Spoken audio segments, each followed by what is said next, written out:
पुल सिरात, जहन्नुम के ऊपर बना हुआ मशहूर पुल।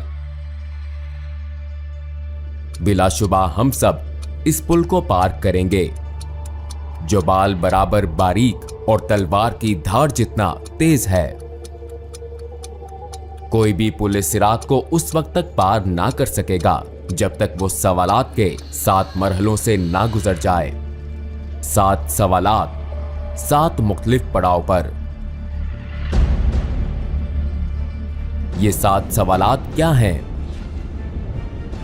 क्या आप इनका जवाब देने के लिए तैयार होंगे?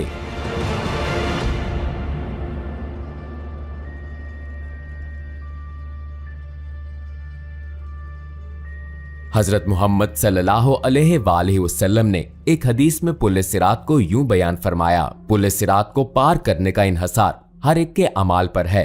कुछ लोगों के लिए ये बहुत आसान होगा और कुछ के लिए बहुत मुश्किल। ये जहन्नुम का एक पुल है जो के बाल से ज्यादा बारीक और तलवार की धार से ज्यादा तेज है। इसमें कांटे और बेड़ियां हैं जो उनको गिरफ्त में लेंगे जिसे अल्लाह चाहेगा।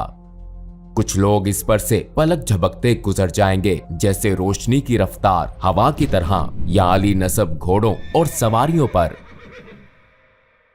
फरिश्ते पुकारेंगे, ऐ परवरदिगार सलामती फरमा, ऐ परवरदिगार सलामती फरमा।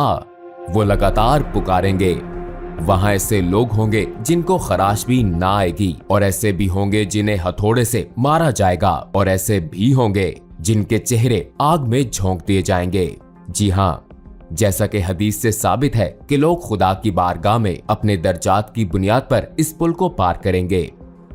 कुछ लोग इसे रोशनी की रफ्तार से पार करेंगे, जबकि दूसरे रेंग कर इस सफर का इख्तिताम करेंगे। जैसा कि कुरान मजीद की सूरा 79 आयत 6 में दर्ज है कि हजरत इसराफील अलैहिस्सलाम 2 दफा सूअर फूंकेंगे, और पहली दफा सूअर फूंकने पर सिवाय उनके जिसे अल्लाह सुब्हानो ताला चाहे, जमीन और आसमानों की हर चीज उसकी हैबत से लरज उठेगी, और उसके साथ ही कयामत बर्पा हो जाएगी।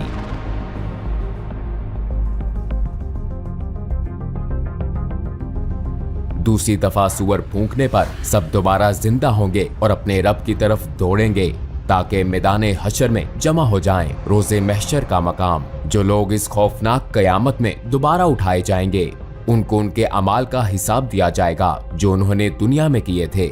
जैसा कि कुरान मजीद की आयत में बताया गया है, दाएं हाथ में अमाल नामा पाने वालों के लिए जन्नत की बिशारत है, और अगर अमाल नामा बाएं हाथ में या पीछे से दिया जाएगा तो ये जहन्नुम के अजाब की वईद है। जमीन पर हमारे साथ किरामुन कातिबीन के नाम से 2 फरिश्ते हर वक्त हर जगह हमारे अमाल लिखते हैं, लिहाजा हमारे किए गए तमाम अच्छे और बुरे अमाल हमारे सामने होंगे।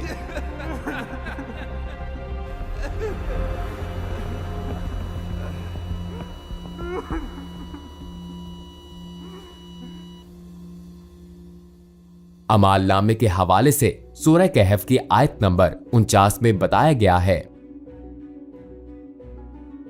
और उनके सामने अमाल नामा रख दिया जाएगा। फिर तू मुजरिमों को देखेगा, उस चीज से डरने वाले होंगे जो उसमें है, और कहेंगे अफसोस हम पर। ये कैसा अमाल नामा है कि उसने कोई छोटी या बड़ी बात नहीं छोड़ी, मगर सबको महफूज किया हुआ है, और जो कुछ उन्होंने किया था सबको मौजूद पाएंगे, और तेरा रब किसी पर जुल्म नहीं करेगा। रोजे महशर अमाल नामा हमारे सामने रखा जाएगा। एक दफा अमाल नामा मिल गया तो हम अपनी मंजिल के करीब पहुंच जाएंगे, लेकिन आखिरी मंजिल से पहले एक और पड़ाव भी है, एक ऐसा पड़ाव जो बाल से बारीक और तलवार की धार से तेज है। एक ऐसा पड़ाव जिसे बगैर किसी इस्तिस्ना के सबको पार करना है। ये पड़ाव पुल सिरात है। तुम में से कोई भी ऐसा नहीं जिसका इस पर से गुजर ना हो। ये तेरे रब पर लाजिम मुकर्रर किया हुआ है।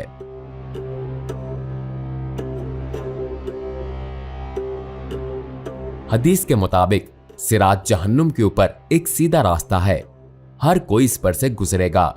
ईमान वाले इस पर से अपने अमाल के मुताबिक तेजी से या आहिस्तगी से गुजरेंगे, जबकि काफिर और गुनाहगार लोग ठोकर खाकर जहन्नुम में जा गिरेंगे।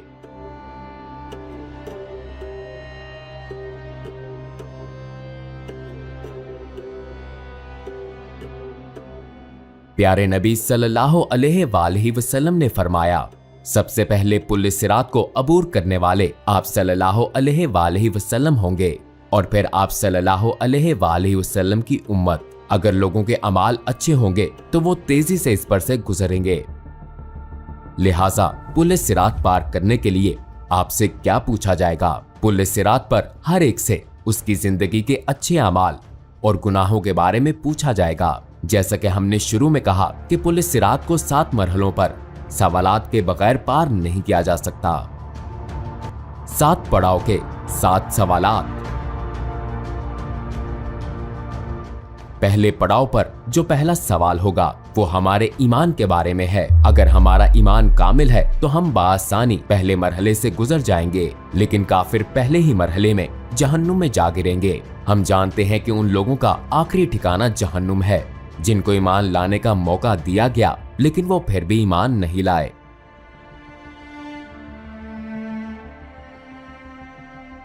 खुदा ने अपनी पाक सिफात और नेक बंदों के जरिए अपना तारुफ करवाया, तो जो ईमान नहीं लाए बिलाखिर उनका आखिरी ठिकाना जहन्नुम है। और जहन्नुम इतनी बेरहम होगी कि जब उससे पूछा जाएगा कि क्या तुम भर गई हो, तो ये चिल्लाकर कहेगी क्या और नहीं है। दूसरे लफ्जों में उस दिन तमाम काफिर जहन्नुम में झोंकने के बाद भी कोई चीज उसका पेट नहीं भर सकेगी।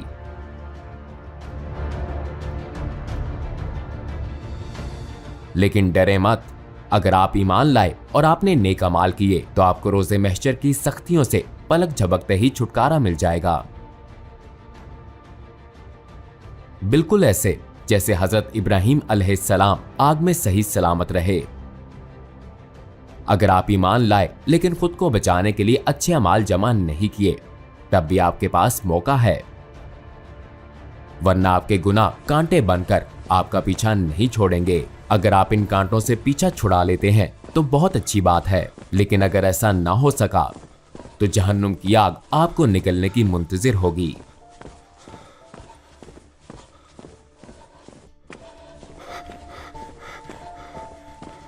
जैसा कि सूरह मरियम की आयत नंबर 72 में दर्ज है, फिर हम उन्हें बचा लेंगे जो अल्लाह सुब्हानो ताला से डरते हैं और जालिमों को इसमें घुटनों पर गिरे हुए छोड़ देंगे।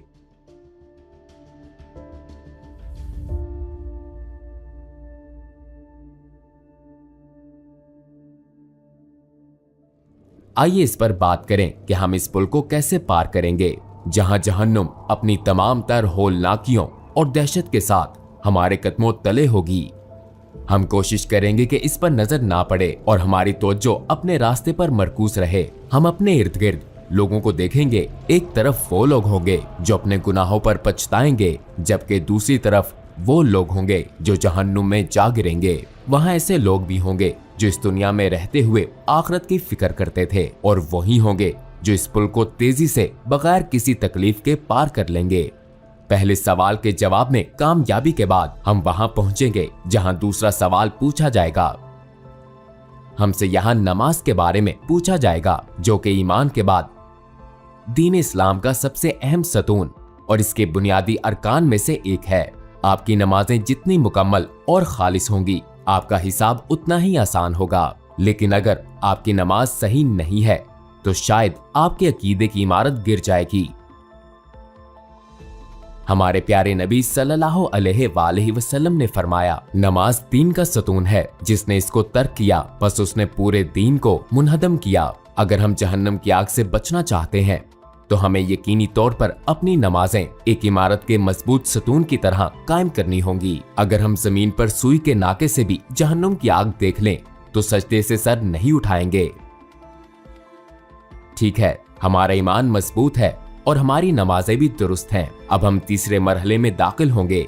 अगर हमने दुनिया में खुदा के माल को उसकी हदायत के मुताबिक खर्च नहीं किया तो अगला सवाल हमारे लिए परेशान कुन होगा, क्योंकि हमसे पूछा जाएगा कि हमने अपना माल कहां खर्च किया और किसके साथ बांटा।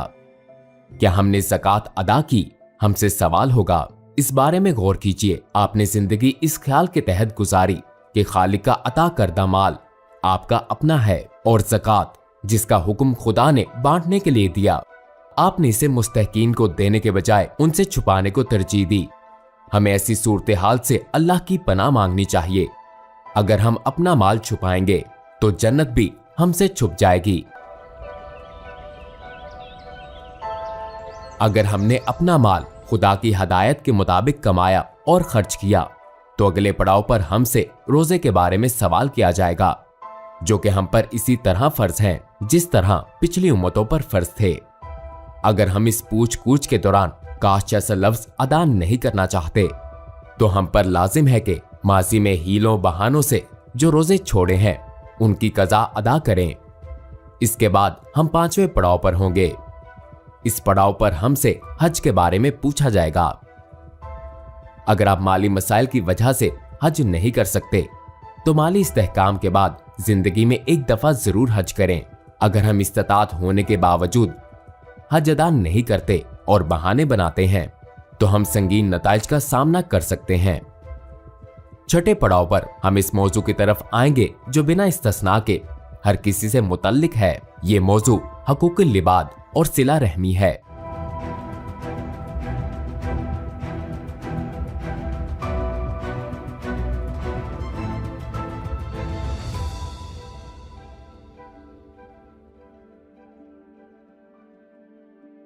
हम हमेशा दूसरों का हक गजब करके उनके हकूक नजरअंदाज करते हैं, ताहम बहुत सी चीजें लोगों के हकूक में शुमार होती हैं। बाज़ औक़ात हम ऐसा ला इल्मी में करते हैं, बाज़ औक़ात हम जानबूझकर ऐसा करते हैं ये समझ कर कि कुछ नहीं होगा। मिसाल के तौर पर हम ये जाने बगैर कि आया ये सच है या नहीं किसी के बारे में बातें फैलाते हैं, लिहाजा हम आसानी से बहतान या गीबत का हिस्सा बन जाते हैं।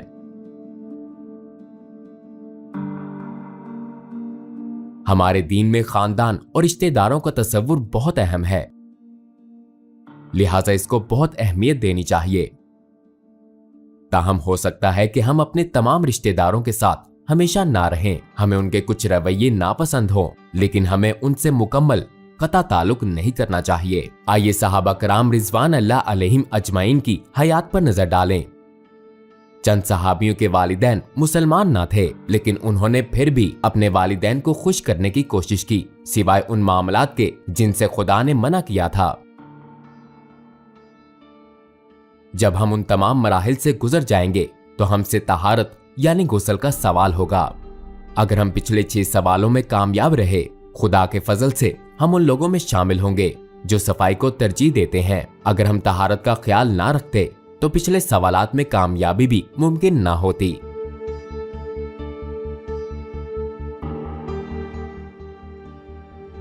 इन तमाम सवालात के बाद जहन्नुम अपने हकदारों को ले लेगी और जन्नत खुदा से अपने रिहाइशों का सवाल करेगी।